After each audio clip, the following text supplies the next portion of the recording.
শুভ দুপুর বন্ধুরা, সবাই কেমন আছো? চলে এসেছি আজকের লাঞ্চ থালি নিয়ে। বাইরে বৃষ্টি পড়ছে না, তাই বলে কিন্তু খিচুড়ি নয়, অন্য কিছু খাবার আজকে খাবো। এমন নয় যে প্রত্যেক দিনই ভাত খেতে হবে, তাই আজকের লাঞ্চটা একটু অন্যরকম।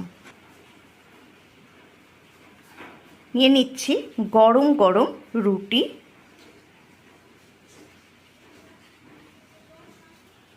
খুবই সাধারণ খাবার।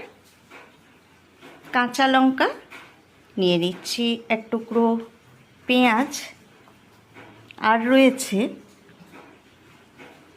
এখানে মেথি পনির, আর নিয়ে নিচ্ছি একটুখানি টক দই। তো এই হলো আমার আজকের লাঞ্চ।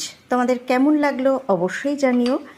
রোজ রোজ ভাত না খেয়ে একটু অন্যরকম কিন্তু খাওয়া যেতেই পারে, বেশ ভালো লাগে, মুখ বদল হয়, স্বাদ বদল হয়। চলো টাটা, আমি খাওয়া শুরু করি।